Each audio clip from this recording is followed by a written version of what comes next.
Bonjour, Geneviève est avec vous. Aujourd'hui, je vous lis un livre qui s'appelle Bouche à bouche, un autre livre de Stéphane Frattini, un autre livre-jeu. Cette fois, nous devons deviner à qui appartient ces bouches. Voilà une bouche. C'est une bouche, ça? Eh oui. On va regarder à qui appartient cette bouche.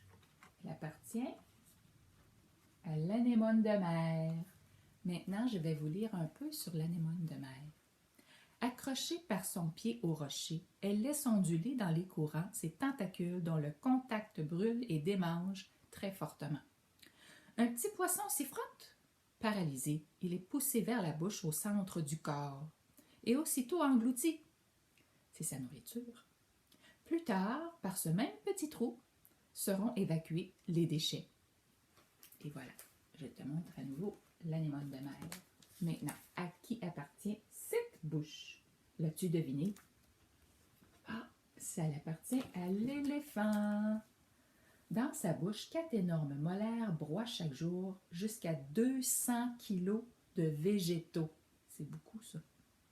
Il n'a qu'une seule lèvre en bas, car celle du haut a fusionné avec le nez pour former une longue trompe. Le géant s'en sert pour tout faire, renifler, boire, toucher, attraper, menacer et même caresser. C'est l'éléphant. On va regarder d'autres bouches. À qui appartient cette bouche? Peut-être que tu penses que tu as deviné parce qu'elle ressemble. Mais on va regarder. Elle appartient à l'âne. Pensais-tu qu'elle appartenait au cheval? Ils se ressemblent beaucoup, ces bouches.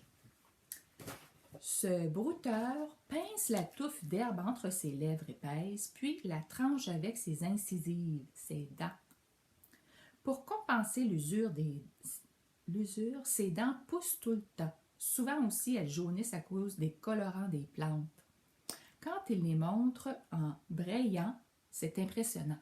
C'est le son qu'il fait, il braye.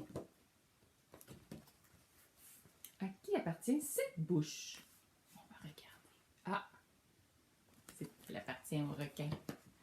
Ce gros poisson peut avoir jusqu'à 3000 dents, disposées en 6 à 20 rangées. Nous, on a seulement une rangée en haut et une rangée en bas. Très dures et pointues, elles lui servent à saisir et déchiqueter ses proies. À chaque attaque, il en perd quelques-unes. Pas grave, de nouvelles rangées avancent sans cesse, comme sur un tapis roulant. Alors, quand il mange, il perd des dents. Ah, j'ai oublié de te le remontrer. Le requin. Maintenant, on va voir d'autres bouches. À qui appartient cette bouche? Je pense que celui-là, c'est plus évident. Tu sais qu'est-ce que c'est? On va regarder. Oui, c'est un serpent. Mais ce serpent, en particulier, il s'appelle le serpent liane. Usant de son camouflage, il fond par surprise sur sa proie. Sa gueule grande ouverte est bien plus large que son corps. Grenouilles, lézards, oiseaux sont engloutis, tête la première. Pour mieux faire glisser son repas, le serpent écarte largement ses mâchoires jointes par une articulation élastique. Alors, le serpent liane. Ici, à qui appartient cette bouche? On va regarder. C'est le rhinocéros. Sa lèvre supérieure allongée forme une pointe capable d'attraper les branches. Buissons épineux, plantes grasses ou racines composent son menu habituel. Comment fait-il pour avaler des aliments si durs? L'intérieur de sa bouche est tapissé d'une couche épaisse faite de la même matière que ses cornes. Le rhinocéros. À qui appartient cette bouche? Peut-être que tu as des idées. Ah! Savais-tu comment on l'appelle, lui? C'est le morse. La première chose qu'on voit, c'est ses défenses d'ivoire. Il les plante dans la glace pour se hisser hors de l'eau. Au-dessus de sa bouche poussent plus de 400 vibrisses très raides. Ces drôles de moustaches lui servent à palper le fond de la mer pour y repérer coquillages et crustacés. Alors, on les voit un peu, ces vibrisses. Si tu regardes ici, c'est comme ses moustaches. Et maintenant, à qui appartient cette bouche? C'est la même bouche qu'on avait sur le dessus du livre, sur la couverture. On va regarder.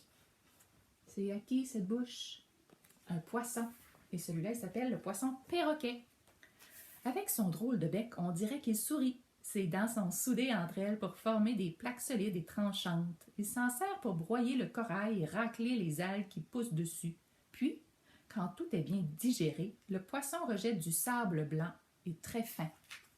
Le poisson perroquet. Ah, une autre drôle de bouche. À qui appartient cette bouche-là?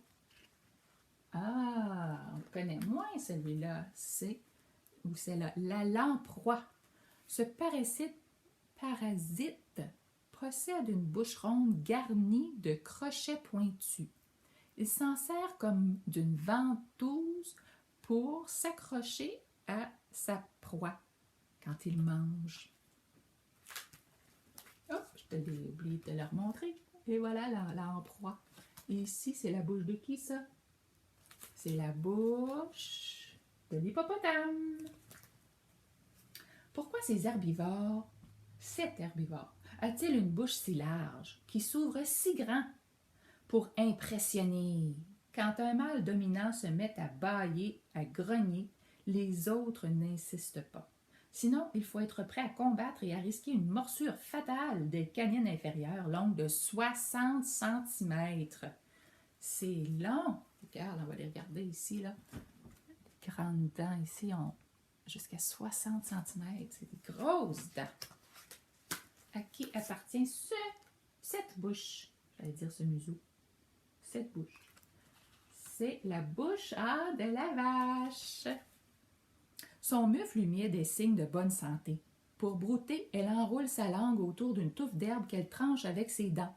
Elle avale sans mâcher avant de ruminer. L'herbe fermentée dans l'estomac revient dans la bouche pour être mastiquée avec des litres de salive. Salive. C'est ça, ruminer. C'est la vache. Et ici, à qui appartient cette bouche? On va regarder. Cette bouche appartient à la raie. Sur sa face ventrale, bouche et narines ressemblent à un masque. Cette grande vorace déploie ses nageoires comme des ailes pour survoler le fond marin.